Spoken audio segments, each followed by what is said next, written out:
so much whether or not it's appropriate for you and me to make jokes about Tom Cruise. This is 2006. Standards are lower everywhere. It's whether or not we're making those jokes based on ignorance or intelligence.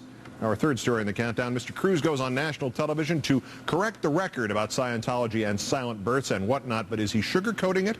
In a moment, an expert. Is this less about silence during childbirth and more about silencing public and media criticism? Ever since the news of his fiance's pregnancy, the issue of silent birth has received a great deal of undesired attention. The founder of the Scientology religion, L. Ron Hubbard, made it clear in his writings the reasons for his teachings of silent birth. The words uttered during the pains of giving birth can trigger irrational fears and unwanted emotions for the soon-to-be-born youngster. But in an attempt to calm the storm of his battled religion, Cruise drew a much rosier picture of what silent birth really is. If she's going to make noise, she said of his lady friend, she's going to make noise. She does what she's got to do. If she needs medicine, she needs medicine. If she needs an epidural, she's going to get her epidural. He explained that the guidelines during delivery are more for those around the birthing mother in order to keep the area very calm and very special for the emerging baby. David Touretzky is a research professor in the computer science department and at the Center for the Neural Basis of Cognition at Carnegie Mellon, and he has studied Scientology in depth. Thank you for your time tonight, sir. My pleasure. So that headline of the whole Tom Cruise Scientology thing, the silent birth, did Mr. Cruise clean it up, or were we in the media overstating this? I think he's trying to soft play it a bit, but you have to understand that Scientology has one set of rules for celebrities and another set for everyone else. So if Tom Cruise and his girlfriend want to make noise, no one's going to tell them not to. Not having gotten as much attention in this whole thing was this idea of what happens in the days following the birth. Supposedly the baby's not supposed to be disturbed or have any contact with anyone, and coddling is forbidden, and conventional medicine is not supposedly allowed when the child becomes ill. Is all that a correct representation of the teachings regarding the day after?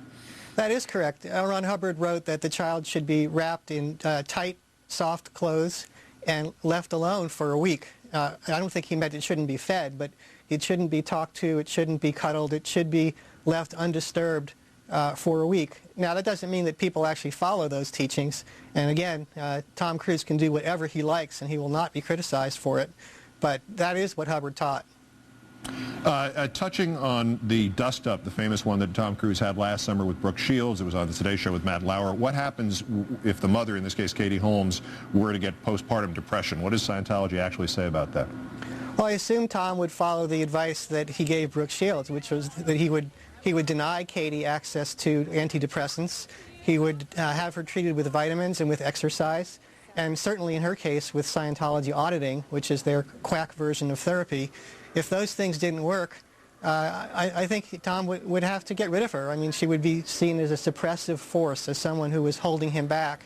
And if she did not respond to Scientology treatment, there would be no other course of treatment open to her. Uh-huh. Now, we're well aware of this truth here, that Mr. Cruise achieved one of the highest ranks in this religion, the operating Thetan level 7 out of the 8 levels.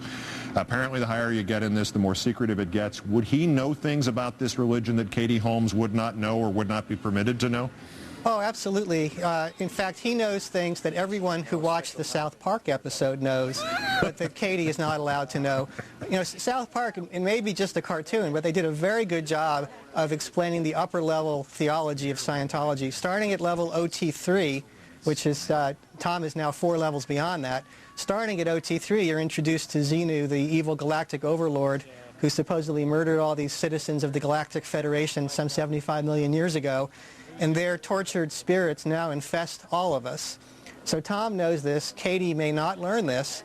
And of course, she would never be allowed to watch the South Park episode. She would not be allowed to go on the internet and browse freely.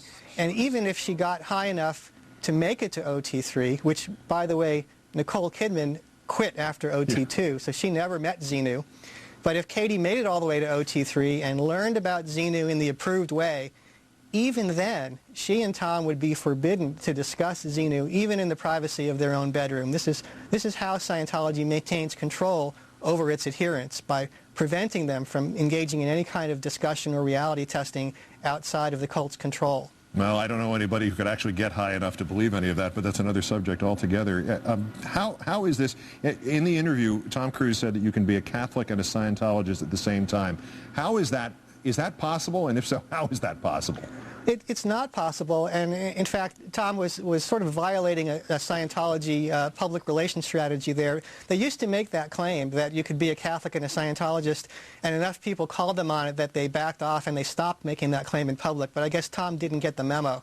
You cannot be a Scientologist and a Christian for the simple reason that the essence of Scientology is belief in reincarnation. In fact, Scientology goes even further than the other religions that preach reincarnation, because Scientology says that they will teach you to recall your past lives.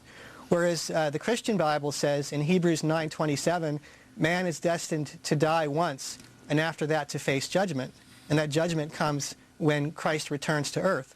So although there are Scientologists who claim that they're Catholic and Scientologist or Christian and Scientologist, if you ask any Catholic priest or any Christian minister, can I believe in this and be a Scientologist, he'll say no. And also there's that conflict between Xenu and Xena, as played by Lucy Lawless. Dr. David Touretzky, the research professor at Carnegie Mellon University, expert on Scientology. Great, thanks for joining us tonight. My pleasure.